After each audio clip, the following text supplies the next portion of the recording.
Hello，大家好。中年好聲音3雖然個比賽就已經完咗，咁但係咧參加嘅一啲選手咧都已經算係叫做名成利就啦嚇，好多活動不特止啦嚇，出新歌啦，仲有我見到好多旅行團喎，以佢哋為主角嘅旅行團咧，好似雨後春筍咁樣飆出嚟喎。其中比較多嘅咧嚇，大部分都係中三嘅選手啦，包括黃渤啊、劉洋、金海啊、趙俊成啊、張雨晨啊、冠亞季、電啊一路落去啦嚇，都有不同嘅旅行團係已經開緊啦喎，哇犀利啦！咁唔單止上一屆嘅再上一屆冠軍咧，都分別有自己嘅旅行團啦，同埋音樂會啊，呢度詳細一個一個講講啦嚇，分析一下呢一個情況，呢一個旅行團嘅熱潮啦，會唔會延續落去啊？定係話淨係曇花一現咁樣咧？先講下佢哋嘅咁多個演唱會先啦。首先係中三黃渤啊，咪演唱會旅行團啊嚇，冠軍講起啦，黃渤就會去中山啊，8月底嘅就叫做中山陪你過暑假。有創偉啦，有嘉琪啦，就傍住佢咁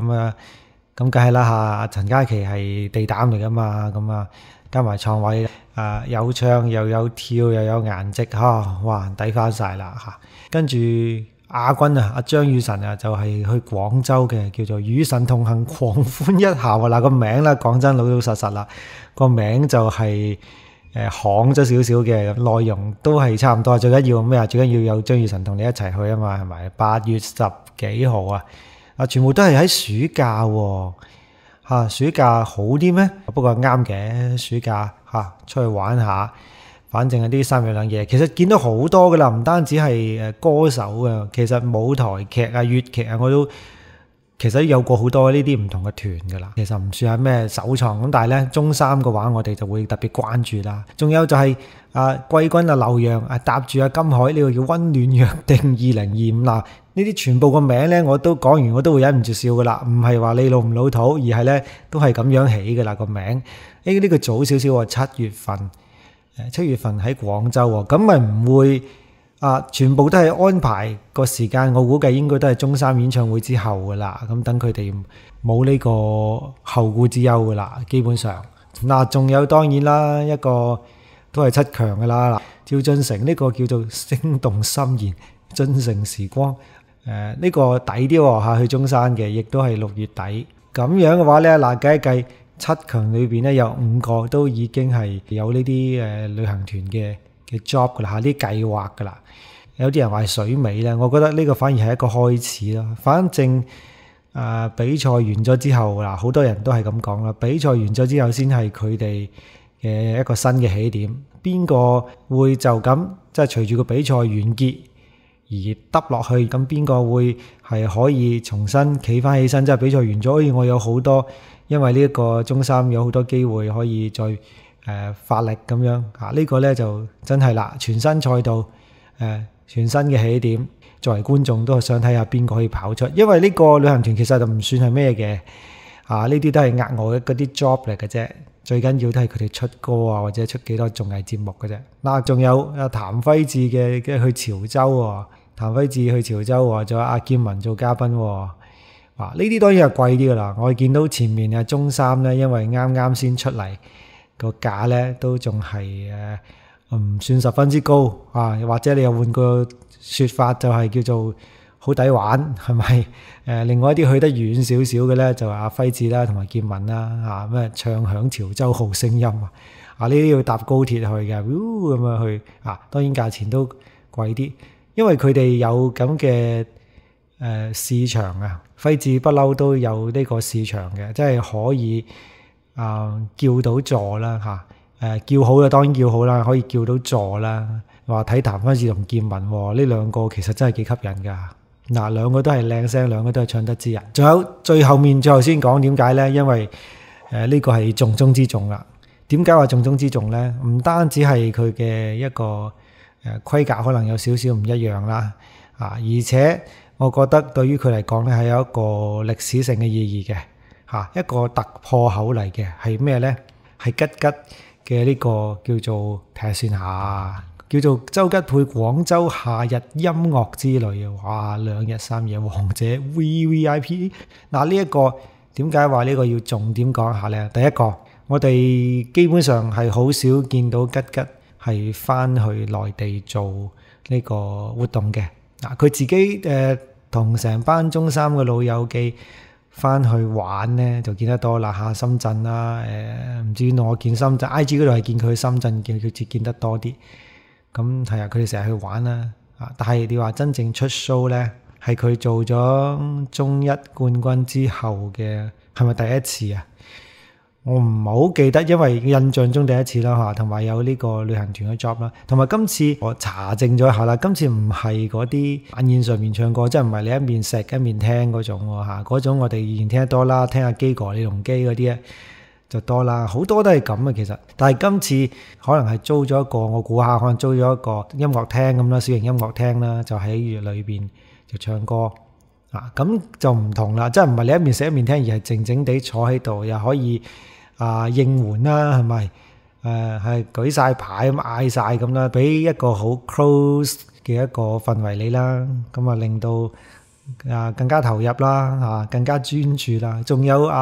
Benson 同埋魏律師都有份喎。嗱，不過佢哋都係打包噶啦，喊包三兄弟形影不離噶啦，三家人都係真心恭喜吉吉啦。順順利利計呢個之後呢，可能都陸續有嚟噶啦咁樣其實係一個好健康嘅一個做法嚟嘅，一個主嘅搭埋兩個係最啱 key 嘅，咁樣就長做長有啦我哋睇翻去廣州去邊度先呢個又同之前阿輝志嗰個係有少少相似喎，即係話高鐵係整一班整一個專列叫吉吉專列喎，直達廣州喎，咁我唔知呢個冠名費係要幾多錢啦？唔知呢個話唔定唔使都得跟住去邊度荔灣湖公園應該係荔灣呢個我要執佢嘅字實啦，應該荔灣湖公園，跟住係泮溪酒家，泮溪酒家咪荔灣湖公園咯係咪打漏咗跟住去沙面沙面呢啲咩租界，哇呢啲香港都唔少啦係嘛跟住就去睇廣州塔，我知啦，跟住後面就去真係噶，叫做廣州夏日音樂之旅音樂會獨立出嚟嘅果然我個朋友同我講話，強調話今次係獨立出嚟嘅，咁咪好咯。咁當然中三嘅朋友都冇話比較嘅，因為你啱出嚟吉吉畢竟係第一屆冠軍而且累積咗人氣，又累積咗咁多 fans 個規格當然係高啲嘅。咁其他嘅中三嘅選手呢，啱先新鮮滾熱辣咁樣都要試下水啊，俾啲商家試下水咁得嘅，咁後面陸續有嚟咯。我估大概都係咁嘅套路噶啦，所以都係嗰句啦 ，fans 嘅話呢，第一次呢肯定要支持噶啦，第一次啦，因為有第一次先有第二次嘅。係啦，難怪老振順話中年好聲音搶咗佢哋唔少生意啦。唔單止呢啲咁嘅旅行團因為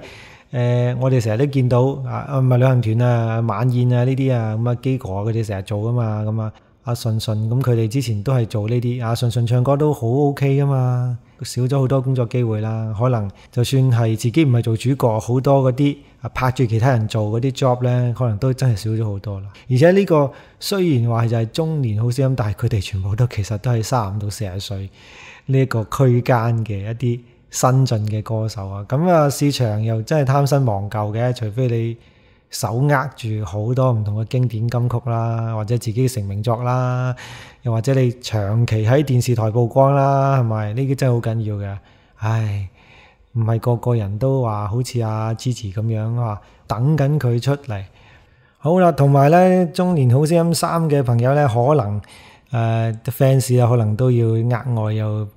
留翻少時間，就俾呢個中3嘅演唱會啦。聽講